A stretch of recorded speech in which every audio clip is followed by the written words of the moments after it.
भारत मिस्र के बीच पहला संयुक्त सैन्य अभ्यास साइक्लोन 1 राजस्थान में हुआ शुरू। संयुक्त राष्ट्र महासभा ने भारत द्वारा शाह प्रायोजित संकल्प लोकतंत्र के लिए शिक्षा को सर्वसम्मति से किया पारित। जनानी रामचंद्रन अमेरिकी नगर परिषद की सदस्य बनने वाली पहली अश्वेत समलैंगिक भारतीय मूल की महिला। अंतर्राष्ट्रीय पर्यटन मेला फितूर 2023 के 40वें संस्करण का मैड्रिड में हुआ आगाज। बीबीसी द्वारा जारी की गई पीएम मोदी पर विवादित documentary India the Modi question. NGO प्रथम द्वारा शिक्षा की 17वीं वार्षिक स्थिति रिपोर्ट 2022 ASER जारी की गई। टाटा बोइंग एरोस्पेस भारतीय सेना के लिए AH-64 अपाचे हेलीकॉप्टर का पहला फ्यूजलेस किया डिलीवर। छत्तीसगढ़ के कांगेर घाटी राष्ट्रीय उद्यान में मिला दुर्लभ नारंगी रंग का चमगादड़। केरल सरकार ने देश में पहली बार छात्राओं को 60 दिनों के मातृत्व अवकाश की घोषणा की। IISF के 8वें वैज्ञानिका विज्ञान साहित्य महोत्सव 2023 का भोपाल में होगा आयोजन। गाम्बिया के उपराष्ट्रपति बद्रा अली जोब का भारत में हुआ निधन।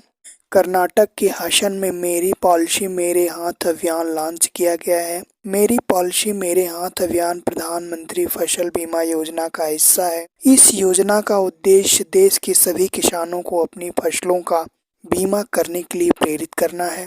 त्रिपुरा सरकार ने मुख्यमंत्री या श्रमिक कल्याण प्रकल्प नामक एक विशेष योजना की घोषणा की, जिसका उद्देश्य चाय बागान श्रमिकों को त्रिपुरा सरकार और केंद्र सरकार द्वारा प्रदत्त लाभों के तहत आवास, राशन और वित्तीय सहायता प्रदान की जाएगी।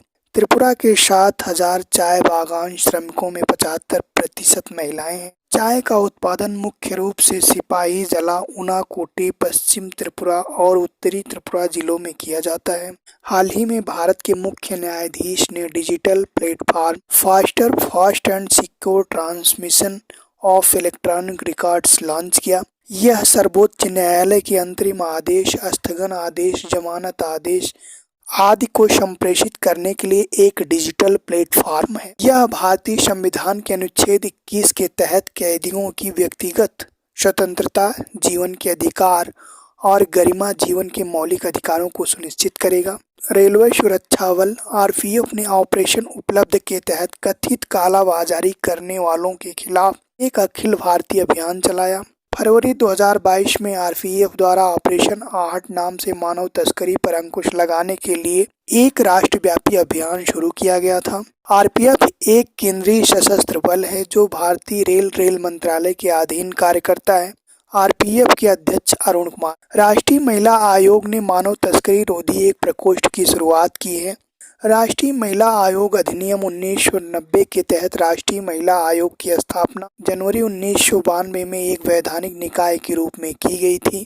इस आयोग का गठन 31 जनवरी 1992 को जयंती पटनायक की अध्यक्षता में किया गया। वर्तमान में राष्ट्रीय महिला आयोग की अध्यक्ष रेखा शर्मा है। सेबी के अध्यक्ष माधवीपुरी बुच ने नवाचारों को बढ़ावा देने के लिए मंथन आइडियाथॉन लॉन्च किया है। इसका उद्देश्य प्रतिभूति बाजार में वित्तीय प्रौद्योगिकी का प्रयोग कर हितधारकों के लिए महत्वपूर्ण अवसर प्रस्तुत करना है। सेबी भारतीय प्रतिपूर्ति एवं विनिमय बोर्ड अधिनियम 1992 के प्रावधानों के अनुसार 12 अप्रैल 1992 को स्थापित एक वैधानिक निकाय है। सेबी का मुख्यालय मुंबई में स्थित है। विश्व बैंक और Asian infrastructure investment bank, Gujarat सरकार मिशन स्कूल ऑफ एक्सीलेंस परियोजना के लिए 7,500 करोड़ रुपए ऋण प्रदान करेंगे। इसका उद्देश्य राज्य में शिक्षा की गुणवत्ता में सुधार करना है।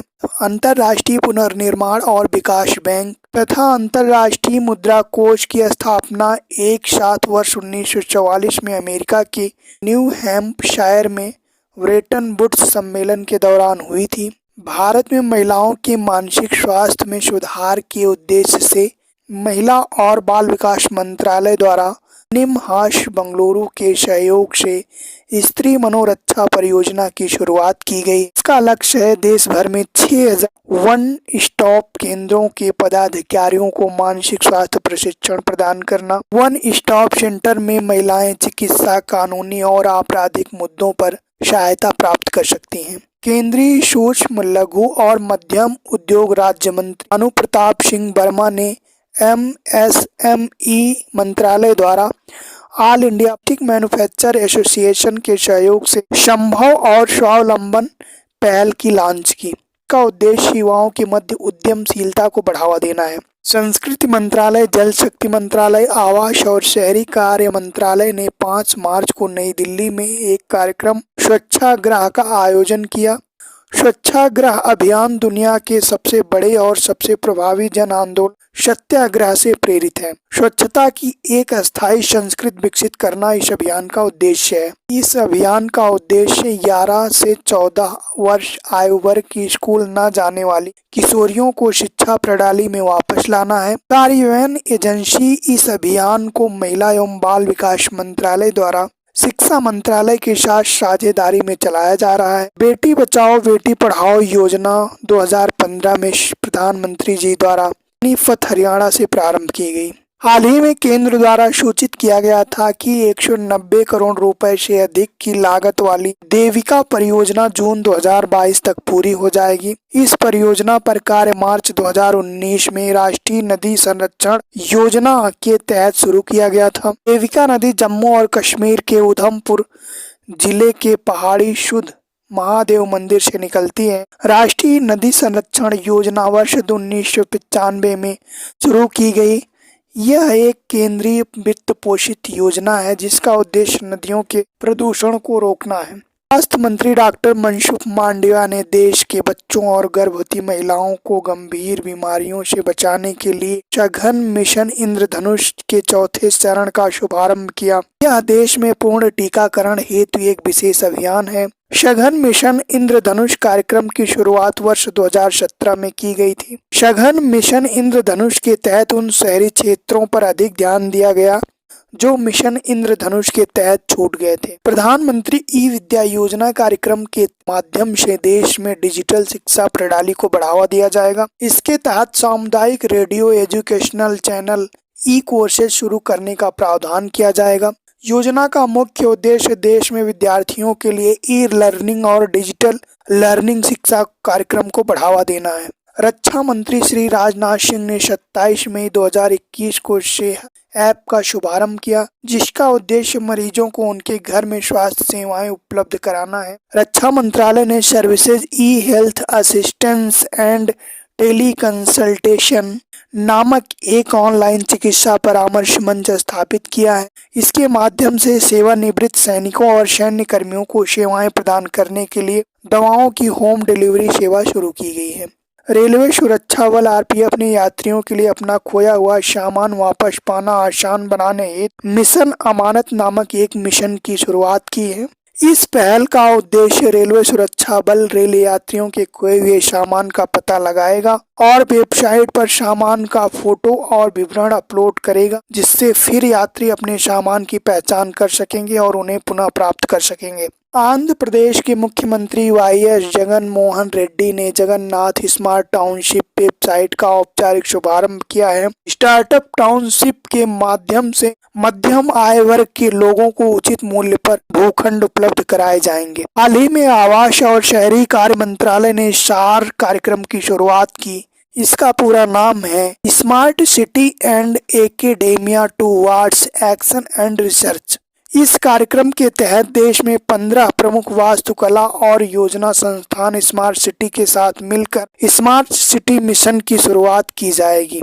ओडिशा के गंजम जिले में निर्भया कड़ी कार्यक्रम की शुरुआत की गई। किशोरियों को स्कूल छोड़ने से रोकने और उनकी काउंसलिंग करने के उद्देश्य से इस अभियान की शुरुआत की गई। इस कार्यक्रम के तहत सभी शैक्षणिक संस्थाओं के प्रमुखों को निर्देश दिया गया है अगर 12 से 18 वर्ष की लड़की 5 दिनों तक स्कूल में अनुपस्थित रहती है तो इसकी सूचना वह प्रशासन को देंगे। पहली बार भारत की अध्यक्षता में हो रहा एससीओ का शिखर सम्मेलन। ब्रांड फाइनेंस के अनुसार टीसीएस व इंफोसिस शीर्ष 3 वैश्विक आईटी ब्रांड में हुई शामिल। मिनोचे शॉफिक कोलंबिया विश्वविद्यालय के 268 वर्ष के इतिहास पहली बार बनी महिला अध्यक्ष। डब्ल्यूईएफ द्वारा प्रतिवर्ष 3 ट्रिलियन अनलॉक करने की पहल the giving to amplify earth action को किया गया शुरू। इट्स टाइम न्यूजीलैंड की पीएम जेसिका आर्डर्न ने किया इस्तीफा देने का ऐलान। एमएसएन ने ब्रेस्ट कैंसर की दवा पाल्बोरेस्ट का पहला जेनेरिक वर्जन पाल्बोसिक्लिप किया लॉन्च। आत्मनिर्भर भारत के तहत नमस्ते वर्ल्ड खिलौना ब्रांड को किया गया लॉन्च। जम्मू कश्मीर बना पूरी तरह से ई गवर्नेंस मोड में शिफ्ट होने वाला पहला केंद्र शासित प्रदेश। तमिलनाडु मार्केटाइल बैंक लिमिटेड को वर्ष 2022 का सर्वश्रेष्ठ लघु बैंक पुरस्कार से किया गया सम्मानित। प्रसिद्ध असम कवि नीलामणि फूफन का निधन। दक्षिण अफ्रीका के क्रिकेटर हाशिम अमला ने लिया संन्यास।